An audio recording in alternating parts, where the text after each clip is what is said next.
মুক্তিযুদ্ধের বীর শহীদদের শ্রদ্ধাভরে স্মরণ তারেক রহমানের ১৯ বছর পর সুযোগ পেলেন পিতার সমাধির পাশে দাঁড়ানোর। আজ শ্রদ্ধা জানাবেন শহীদ হাদির প্রতি। তীব্র শীত উপেক্ষা করে শাহবাগে রাতভর অবস্থান ইনকিলাব মঞ্চের। ওসমান হাদি হত্যার বিচার দাবি।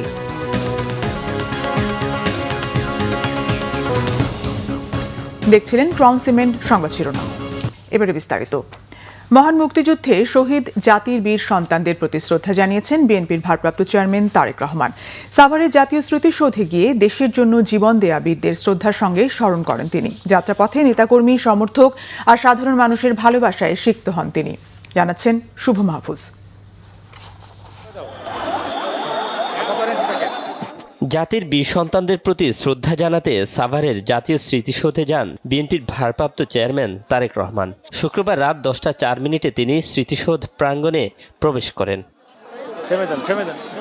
এ সময় স্মৃতিসৌধের প্রবেশ মুখে গাড়িতে বসে পরিদর্শন বইয়ে স্বাক্ষর করেন তিনি।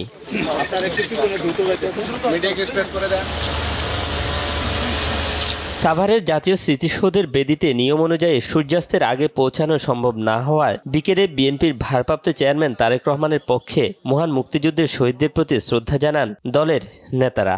চেয়ারম্যানের পক্ষে আমরা পুষ্পস্তবকটা অর্পণ করে রাখলাম এবং উনি বিশেষ শ্রদ্ধাঞ্জলি ওনার পক্ষ থেকে জানানো হলো শহীদদের প্রতি। এবং শুধু এই আজকে ৭১-এর শহীদদের স্মৃতি এবং আমি মনে করি ৫ই আগস্টে এই অভ্যুত্থানে যারা এমনি জীবন দিয়েছেন তাদের স্মৃতি আমাদের সমমর্যাদা সম্পন্ন। এর আগে তারেক রহমানের আগমনকে কেন্দ্র করে দুপুর থেকেই সাভার, আশুলিয়া সহ আশপাশের এলাকার বিএনপির নেতাকর্মীরা জাতীয় স্মৃতিসৌধ এলাকায় জড়ো হন। প্রিয় নেতাকে দেখতে রাত পর্যন্ত অপেক্ষায় ছিলেন তারা। এর আগে শুক্রবার দুপুরে গুলশানের বাসা থেকে শহীদ রাষ্ট্রপতি জিয়াউর রহমানের মাজারে শ্রদ্ধা নিবেদনের পর বিএনপির ভারপ্রাপ্ত চেয়ারম্যান তারেক রহমান সাভারের উদ্দেশ্যে রওনা দেন। পথে পথে নেতাকর্মী ও সাধারণ মানুষের বাঁধভাঙা উচ্ছ্বাসের কারণে স্বল্প পথ পাড়ি দিতে লেগে যায় দীর্ঘ সময়। শুভ মাহফুজ, বাংলা ভিশন, ঢাকা। ১৯ বছর পর অশ্রু সজল নয়নে বাবা শহীদ রাষ্ট্রপতি জিয়াউর রহমানের কবর জিয়ারত করলেন ছেলে বিএনপির ভারপ্রাপ্ত চেয়ারম্যান তারেক রহমান। বিএনপির নেতাকর্মীদের প্রত্যাশা, তারেক রহমানের হাত ধরেই গণতন্ত্রের পথে উত্তরণ ঘটবে বাংলাদেশের। নাবিল জাহাঙ্গীরের রিপোর্ট। জনসমুদ্র পেরিয়ে 2 ঘন্টায় রাজধানীর গুলশান থেকে শেরেবাংলা নগরে অবস্থিত শহীদ রাষ্ট্রপতি জিয়াউর রহমানের সমাধিস্থলে পৌঁছান বিএনপির ভারপ্রাপ্ত চেয়ারম্যান তারেক রহমান। প্রিয় নেতাকে এক নজর দেখতে জিয়া উদ্যান ও আশেপাশের এলাকায় সকাল থেকেই ঢল নামে নেতাকর্মীদের। ১৯ বছর পর বাবার সমাধিতে ছেলে ফুল দিয়ে শ্রদ্ধা নিবেদন শেষে হয়ে পড়েন আবেগ আপ্লুত। অশ্রু সজল নয়নে দুহাত তুলে মোনাজাত করেন প্রয়াত বাবার জন্য।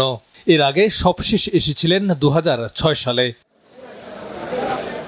বিএনপির সিনিয়র নেতাদের প্রত্যাশা, শহীদ জিয়ার আদর্শ প্রতিফলিত হবে তারেক রহমানের প্রতিটি পদক্ষেপে।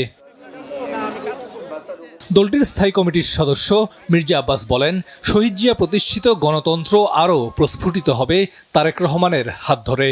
বহুদলীয় গণতন্ত্রের প্রবর্তক শহীদ রাষ্ট্রপতি জিয়াউর রহমান এটার প্রতিপালন করেছেন আমাদের নেত্রী, দেশনেত্রী বেগম খালেদা জিয়া।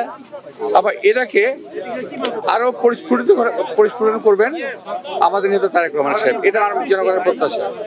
আমাদের অ্যাক্টিং চেয়ারম্যান তারেক রহমানের প্রত্যাবর্তনে সমস্ত কিছু কেটে যাবে, ধোঁয়াশা কেটে যাবে ইনশাল্লাহ। বিএনপির মহাসচিব মির্জা ফখরুল ইসলাম আলমগীর বলেন, তারেক রহমানের নেতৃত্বেই গণতন্ত্রের পথে এগিয়ে যাবে বাংলাদেশ। বাংলাদেশের রাজনৈতিক ইতিহাসে এই ধরনের রাজকীয় প্রত্যাবর্তন এবং জনগণের স্বতঃস্ফূর্ত সম্বর্ধনা খুব কম নেতার পক্ষেই পাওয়া সম্ভব হয়েছে। ইতিহাসে একটা পরিবর্তন নিয়ে আসলো, একটা ইতিবাচক পরিবর্তন নিয়ে আসলো এবং বাংলাদেশের যে রাজনৈতিক আকাশ, সেই আকাশে একটা সুবাতাস বইতে শুরু করলো। আমরা সবাই বাংলাদেশে, শুধু তার দল নয়, গোটা বাংলাদেশের গণতন্ত্রপ্রেমী মানুষ আমরা আজকে অপেক্ষা করে আছি এই নেতার নেতৃত্বে একটা সত্যিকার অর্থেই একটা সুখী, সমৃদ্ধ, গণতান্ত্রিক বাংলাদেশ নির্মাণের জন্য। শহীদ রাষ্ট্রপতি জিয়াউর রহমানের আদর্শ বাস্তবায়নের মধ্য দিয়ে সুখী সমৃদ্ধ বাংলাদেশ বিনির্মাণে পথপ্রদর্শক হবেন তারেক রহমান, এমনটাই প্রত্যাশা নেতা কর্মী ভক্ত ও সমর্থকদের। নাবিল জাহাঙ্গীর, বাংলা ভিশন, ঢাকা। ইনকিলাব মঞ্চের মুখপাত্র শরীফ ওসমান হাদী হত্যার বিচারের দাবিতে শাহবাগ চত্বরে অবস্থান কর্মসূচি পালন করেছে ইনকিলাব মঞ্চ। ইনকিলাব মঞ্চ ও ঢাকা বিশ্ববিদ্যালয়ের কেন্দ্রীয় ছাত্র সংসদের নেতৃবৃন্দের আহ্বানে সন্ধ্যার পর থেকে ছাত্র জনতার জমায়েত আরও বাড়তে থাকে শাহবাগে। সারা রাত ধরে অবস্থান নেন তারা। আজ ঢাকা বিশ্ববিদ্যালয় কেন্দ্রীয় মসজিদের পাশে কবি নজরুলের সমাধি প্রাঙ্গণে শহীদ ওসমান হাদীর কবর জিয়ারত করবেন তারেক রহমান। মঞ্চের নেতারা জানিয়েছেন, তারেক রহমানের কর্মসূচির বিষয়টি তাদের জানা আছে এবং ওই কর্মসূচিতে যাতে কোনো বিঘ্ন না ঘটে সে ব্যাপারে প্রয়োজনীয় পদক্ষেপ নেওয়া হবে। এদিকে তারেক রহমানকে স্বাগত জানাতে শাহবাগে জড়ো হতে শুরু করেছেন ছাত্রদলের নেতাকর্মীরা। দর্শক, এই মুহূর্তে রাজধানীর শাহবাগ চত্বরে আছেন সহকর্মী সৈকত সাদিক। সরাসরি যাচ্ছি তার কাছে। সৈকত, শাহবাগে ইনকিলাব মঞ্চের অবস্থান আর শহীদ হাদীর কবর জিয়ারতে তারেক রহমানের কর্মসূচি সম্পর্কে সবশেষ কি তথ্য আছে আপনার কাছে? নাদিরা, গতকালকে ইনকিলাব মঞ্চের পক্ষ থেকে হাদী হত্যার বিচারের দাবিতে বা খুনিদের গ্রেপ্তারের দাবিতে যে কর্মসূচিটি অবস্থান কর্মসূচি শাহবাগে ছিল সেটা কিন্তু আপাতত সাময়িকভাবে স্থগিত রয়েছে। আপনি জানেন যে আজকে সকাল 11টা বাজে বিএনপির ভারপ্রাপ্ত চেয়ারম্যান, যিনি দীর্ঘ 17 বছর পর বাংলাদেশে এসেছেন, তিনি আজকে শহীদ হাদীর যে কবর জিয়ারতের জন্য তিনি আসবেন এবং এই জন্যই ইনকিলাব মঞ্চ তারা সরে গিয়েছে এবং এখন কিন্তু শাহবাগ পুরোটাই ছাত্র দলের নিয়ন্ত্রণে রয়েছেই।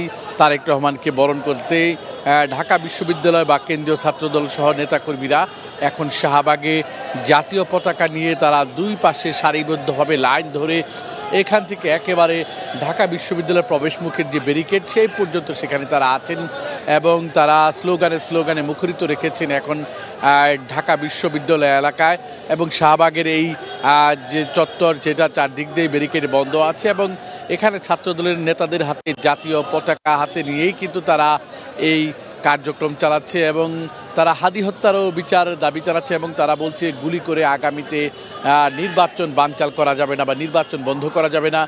এর পাশাপাশি আমরা জাতীয় কবি নজরুল ইসলামের সমাধিস্থল, যেখানে হাদীর কবর দেওয়া হয়েছে, সেখানেও আমরা গিয়েছিলাম। সেখানেও কিন্তু কঠোর নিরাপত্তা ব্যবস্থা জোরদার করা হয়েছে। সেখানে আইন শৃঙ্খলা বাহিনী, পুলিশ, বিজিবি সহ অন্যান্য সদস্যরা মোতায়েন রয়েছে। পাশাপাশি বিএনপির যে নিজস্ব নিরাপত্তা ব্যবস্থা সিএসএফ, সেই সদস্যরাও এসেছেন এবং কঠোর নিরাপত্তার মধ্য দিয়েই কিন্তু হাদীর যে কবর সেখানেই যাবে বিএনপির ভারপ্রাপ্ত চেয়ারম্যান তারেক রহমান এবং ঢাকা বিশ্ববিদ্যালয়ের প্রবেশেও কিন্তু কড়াকড়ি আরোপ করা হয়েছে। সাধারণ কোনো যানবাহন ঢাকা বিশ্ববিদ্যালয়ের শাহবাগের যে প্রবেশ গেট সেটা দিয়ে প্রবেশ করতে দেওয়া হচ্ছে না এবং ঢাকা বিশ্ববিদ্যালয়ের যে মসজিদ সেখানেও কিন্তু নিরাপত্তা ব্যবস্থা জোরদার করা হয়েছে। নাদিরা, সব মিলিয়ে বলা চলে যে বিএনপির ভারপ্রাপ্ত চেয়ারম্যান তারেক রহমানের এই আগমন উপলক্ষে, শহীদ হাদীর কবর জিয়ারত উপলক্ষেই কিন্তু এখন পুরো এলাকাটাই বিএনপির যে সহযোগী সংগঠন কেন্দ্রীয় ছাত্রদল বা ঢাকা বিশ্ববিদ্যালয়ের ছাত্রদল তাদের স্লোগানে মুখরিত রয়েছে। সব মিলিয়ে নাদিরা, এখন পর্যন্ত ঢাকা বিশ্ববিদ্যালয়ের এই শাহবাগের চত্বরের এই হচ্ছে সর্বশেষ পরিস্থিতি। তবে আমরা জানি যে ইনকিলাব মঞ্চ হয়তো দুপুর 12টার পরে তাদের কর্মসূচি আবার শুরু করবে। নাদিরা, এই হচ্ছে এখানকার সর্বশেষ পরিস্থিতি। সৈকত, আপনাকে ধন্যবাদ। দর্শক, রাজধানীর শাহবাগ চত্বর থেকে যুক্ত ছিলেন সহকর্মী সৈকত সাদিক। এই ছিল এখনকার মতো। পরের সংবাদ সকাল 11টায়। এছাড়া বাংলা ভিশন সংবাদ ও সংবাদ সংশ্লিষ্ট অনুষ্ঠান দেখতে ভিজিট করুন www.bvnews24.com ও facebook.com/banglavishannews এবং সাবস্ক্রাইব করুন youtube.com/banglavishannews। ধন্যবাদ।